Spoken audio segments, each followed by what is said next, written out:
पारस अस्पताल में जो भी सुरक्षा में लगे जो सिक्योरिटी एजेंसी है उसको तत्काल प्रभाव से डिसमिस कर देना चाहिए। पांच अपराधी जो है बंदूक लहराते हुए, पिस्टल लहराते हुए उस समय क्राइम हुआ करता था 2005 से पहले तो जंगल राज था, इस तरह की नाराएं चल रहा है। लेकिन अब किस राज्य में हम लोग हैं? बड़ी बात है सर, जिस प्राइवेट रूम में उनको गोली से भून दिया गया, वहां तक जाने के लिए बहुत सारे प्रोसेस से गुजरना व्यवस्था या किसी भी अस्पताल में कोई पुलिस वाले तो वहाँ होते नहीं है। नमस्कार, आप देखना शुरू कर दिए है द संघर्ष भारत। देखिए इस समय हमारे साथ एलजेपी से प्रवक्ता डॉक्टर विवेक कुमार झा जी है। आइए जानने का प्रयास करते हैं कि पटना के पारस हॉस्पिटल जैसे संस्था में इस तरह का कारनामा देखने को मिलता है। स्वागत है सर। बहुत धन्यवाद।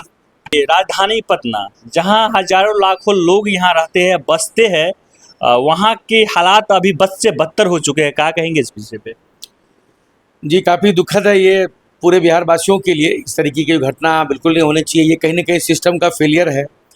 सरकार और प्रशासन जो है इस पे मुस्तैदी से वो लोग काम कर रहे हैं, लेकिन कहीं ना कहीं मैं आपको याद दिलाना चाहता हूँ कि 2005 तक, 90 से 2005 तक जो नियोजित क्राइम होते थे यहाँ, जिस तरीके से आप लोगों को जो देखने को मिल रहा है, इससे बड़े बड़े क्राइम जो है लोगों को फेस देख के या उसका पैसा देख के, उसकी आमदनी देख के फिरौती, रंगदारी और बदमाशी, गुंडागर्दी जो होती थी, क्या लोग भूल गए क्या इस चीज़ को?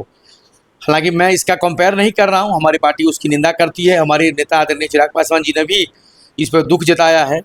ऐसा नहीं होना चाहिए। मैं तो मांग करता हूँ जो पारस अस्पताल में जो भी सुरक्षा में लगे जो सिक्योरिटी एजेंसी है उसको तत्काल प्रभाव से डिसमिस कर देना चाहिए।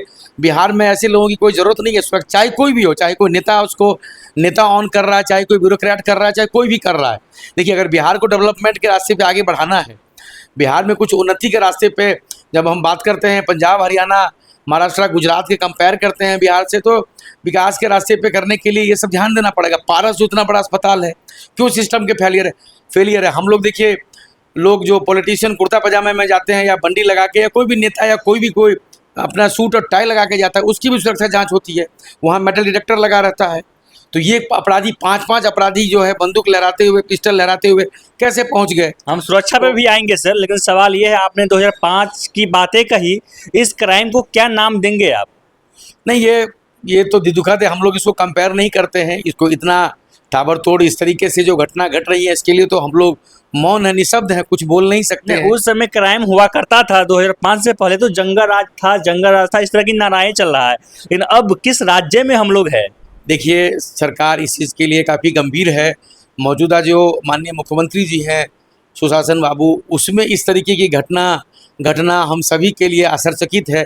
पुलिस जो है अपना काम कर रही है। जहाँ सुरक्षा व्यवस्था की बात है तो उसको, जो सबसे पहले मैंने बताया कि जो सिक्योरिटी एजेंसी है उसको डिसमिस कर देना चाहिए, ब्लैक लिस्ट कर देना चाहिए। बहुत बड़ी बात है सर, जिस प्राइवेट रूम में उनको गोली से भून दिया गया, वहां तक जाने के लिए बहुत सारे प्रोसेस से गुजरना पड़ता है। हर एक लोगों का साइन लेना पड़ता है, साइन कलेक्शन करना पड़ता है।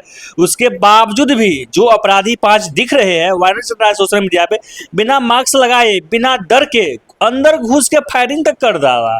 देखिए, हालांकि जो जिसको मारा उन लोगों ने, वो भी एक बहुत बड़ा अपराधी था। फांसी की सजा मिली थी उसको, बाद में सजा मिला था ना सर। उम्र कैद में वो वहाँ उम्र कैद में था, लेकिन वो पेरोल पे अपना इलाज करवा रहा था। वो बात तो है, लेकिन क्या है कि वहाँ कोई पुलिस व्यवस्था या किसी भी अस्पताल में कोई पुलिस वाले तो वहाँ होते नहीं है। लेकिन वहाँ जो भी सिक्योरिटी एजेंसी है, सिक्योरिटी गार्ड, तो मैंने कहा ना पहले भी आपको कि वहाँ उसको तत्काल प्रभाव से जो है बिहार में ब्लैकलिस्ट करने की ज़रूरत है। कैसे घुस गया, कैसे कोई घुस गया? 5 लोग जो है लहराते हुए कैसे घुस गए? प्राइवेट रूम में घुस गया, प्राइवेट रूम में घुस गए। तो अच्छा, दूसरी बात ये है कि जो पारस अस्पताल है, काफ़ी बड़ा अस्पताल है। हिंदुस्तान में कई राज्यों में जो पारस अस्पताल चल रहे हैं, तो कहीं ना कहीं अस्पताल अपनी जिम्मेदारी से भाग नहीं सकता, उसकी भी जिम्मेदारी है। वो एक बार कारण बताओ नोटिस जारी करना उनको देना चाहिए कि भाई सरकार की तरफ से कि आखिर क्यों, क्या उनको तत्काल प्रभाव से ब्लैकलिस्ट नहीं करना चाहिए, उनका लाइसेंस नहीं वापस ले लेना चाहिए अस्पताल का एक जो, तो वो उनसे जवाब जरूर लेना चाहिए। ये दुखद है। ये इस तरीके की व्यवस्था जो है ये बिल्कुल होना नहीं चाहिए। हम सभी इसकी निंदा करते हैं। सर, पारस अस्पताल में गोली चलता रहा, करीब 2.5 मिनट के बाद तक भी दरवाजा लॉक नहीं हुआ, जबकि मेन दरवाजा लॉक हो जाना चाहिए। गोली चलने के बाद तो आवाज गूंजने लगती है, लोग यहाँ इधर उधर भागने लगते हैं। तो फिर फुटेज में देखा कि बगल वाले जो रूम है उसमें से कुछ लोग, जो कुछ महिलाएं बाहर निकली, जो आवाज आई गोली की, लेकिन ये लोग भाग निकले। तो भाई किसी को भी डर लग जाता है। कि कौन है, कोई अपराधी है कहीं पीछे से जो है, जब वो किसी को मार रहा है, अगर 2 गोली मार रहा है तो 1 गोली और किसी को चला सकता है। तो इस पे कहीं न कहीं अंकुश लगाने की ज़रूरत है, सिस्टम का फेलियर तो है ही। तो बड़ी बात है कि अब तक अपराधी पकड़ में नहीं आया। नहीं, नाम आज के मैं न्यूज़पेपर में अभी देख रहा था कि कुछ लोगों का, 2 लोगों का आइडेंटिफ़ाई हो चुका है, जो 3 लोग हैं उनका नाम बाकी है, और धीरे-धीरे कहीं न कहीं इन सबकी तार जुड़ी होती है। सिर्फ पकड़ा जाएगा। पारस अस्पताल की ये हालात नहीं है सर। बिहार में कई ऐसे सेक्टर है, कई ऐसे लोकेशन है जहाँ पे दिन दहाड़े फायरिंग होता है। मैनपुरा की बात करें या देखिए- मेरिन ड्राइव की बात करें या फिर देखिए- अलग अलग जगह की बात करें। देखिए, जो उत्तर प्रदेश का जो मॉडल है, माननीय मुख्यमंत्री जी योगी जी का, जो उन्होंने पुलिस व्यवस्था को जो उन्होंने देखते ही जो है गोली मारने के आदेश अपराधियों के लिए उनको दिया हुआ है, बिहार में भी ऐसा ही करने की ज़रूरत है। अब देखिए कि ये 5 लोग हैं, उनको सबसे पहले जो आइडेंटिफाई करके उसको कुर्की जब्ती करनी चाहिए। उनके वहाँ जब घर, उसका जो उनकी प्रॉपर्टी जब डेमोलिश होगी, जो आर्थिक मार जो वो झेलेगा, तब उसको समझ में आएगा। 20 साल 22 साल के नौजवान हैं, तो उनको तो इतनी समझ भी नहीं है। किसी ने सुपारी किलिंग, किसी ने पैसा दिया, उसने जाके वो गया वहाँ मार के आ गया। तो सबसे पहले तो डेमोलिश करने की ज़रूरत है, वहाँ जेसीबी चलाए सरकार, हम लोग यही मांग करेंगे। दूसरी बात क्या है कि पुलिस को पूरी छूट देने की ज़रूरत है। पुलिस को इस तरीके के अपराधी की कोई जगह नहीं है। देखते ही गोली मारने के आदेश जो है सरकार को दे देना चाहिए, डीजीपी साहब को दे देना चाहिए। डीजीपी साहब नीचे जो है उसको उस तरीके से मैनेज करें। बिहार ऐसे नहीं चल पाएगा। अब देखिए ना, बगल के राज्य उत्तर प्रदेश में भी ऐसे ही चल रहा था, सर आपके मायावती जी के समय में, मुलायम जी के समय में। सब प्रशासन का तो स्टेटमेंट अलग ही निकल के आ जाता है। कहता है कि किसान के पास इस समय खेती गृहस्थी करने का समय नहीं रहता है, बरसात नहीं आता है, इसलिए इस तरह के क्राइम बढ़ जाते हैं। डीजीपी साहब का संवेदनशील पद पे बैठे हैं, उसको इस तरीके से बचना चाहिए। वो नेता तो नहीं है, उनको इस तरीके की हम लोग निंदा करते हैं। हमारे नेता ने भी उसकी निंदा की है। इस तरीके से आपराधिक घटनाएं यहाँ घट रही हैं, उसको कैसे लगाम लगाएं, कैसे अंकुश लगाएं, उस पर उनको ध्यान देना चाहिए। उस तरीके से जो उन्होंने कहा कि उनको इस सब चीज़ों से थोड़ा सा बचना चाहिए। सबसे बड़ी बात यह है कि एक अपराधी पारस अस्पताल में घुस जा रहा है, इन कोई सांसद जब उस अस्पताल में जाने के लिए इच्छुक है, जाता है, तो उन्हें प्रशासन द्वारा रोक दिया जाता है गेट पे ही। ये कहाँ तक सही है? ये सब जांच का विषय है। ये तो बड़ा आश्चर्यजनक बात है कि इतना बड़ा अस्पताल में सिस्टम फेलियर कैसे हो सकता है। आखिर सिक्योरिटी एजेंसी कौन वहाँ काम कर रही है, पहले ही बताया मैंने। सर तो अपराधी पहुंच जा रहा है वहां तक, एक सांसद नहीं पहुंच पा रहा है वहां तक, उनको रोक दिया जाता है गेट के पास। मैंने पहले ही बताया आपको कि जो एक कुर्ता पजामा में जो पॉलिटिशियन है, जो टाई लगा के सूट पहन के जो भी कोई ब्यूरोक्रेट जा रहे हैं या जो भी कोई बड़े बिजनेसमैन जा रहे हैं, उसकी भी जांच होती है। हम लोग भी किसी परिजन को या किसी अपने पार्टी के एक्टिविस्ट को जो भी कोई एडमिट होते हैं, देखने जाते हैं परिजनों में, तो हम लोगों को भी वहाँ जांच होती है। तो जांच तो होनी ही चाहिए, उसको तो जांच एजेंसी को तो मदद करनी ही चाहिए। लेकिन ये कैसे घुस गया, वो जांच का विषय है। तो ये सब पुलिस अपना जांच कर रही है। जो भी इसमें दोषी पाएंगे, इसे सरकार किसी को बचा नहीं रही है।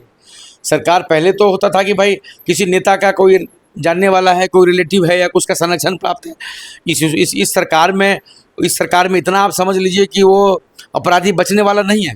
आज न कल वो 5 अपराधी आएंगे और उसके फांसी की सज़ा जो है सरकार को तुरंत देनी चाहिए, ताकि पुनरावृत्ति नहीं हो। और उन 5 के घर को कुर्की जब्ती होनी चाहिए, ताकि जो आर्थिक मार जो उसको जब वो झेलेगा उसका परिवार, तब उसको समझ में आएगा कि ऐसा नहीं करना चाहिए था। वर्तमान समय में पारस अस्पताल में होना क्या चाहिए? वर्तमान समय में पारस अस्पताल में जितनी भी सिक्योरिटी एजेंसी जो लगी हुई है, 1-2 लगी होंगी, एक ही भी हो सकती है, तत्काल प्रभाव से उसको डिसमिस कर देना चाहिए। बिहार में उसको 1 साल के लिए बैन कर देना चाहिए। दूसरी बात, उसको पारस अस्पताल के मैनेजमेंट से भी कारण बताओ नोटिस सरकार को लेना चाहिए। जो स्वास्थ्य मंत्रालय है उसको थोड़ा सा जागरूक होने की ज़रूरत है। उसको वहाँ पर उसको पूछना चाहिए कि आखिर क्या मजबूरियाँ थी, आखिर क्यों इस तरीके से सिस्टम फेलियर है। क्योंकि देखिए, इस तरीके से अंकुश लगाना काफ़ी ज़रूरी है, नहीं तो आए दिन जो है ऐसी घटनाएं घटती रहेंगी। मैं कह रहा हूँ, कोई भी किसी, चाहे पॉलिटिशियन चला रहा हो अस्पताल, चाहे कोई बहुत बड़ा घराना चला रहा हो अस्पताल, उसको न्यूट्रल तरीके से उसको देखना पड़ेगा। ऐसे तो बिहार में जो सिस्टम धीरे धीरे आप देख रहे हैं, तो ये सिस्टम जो है ठीक से नहीं चल पाएगा।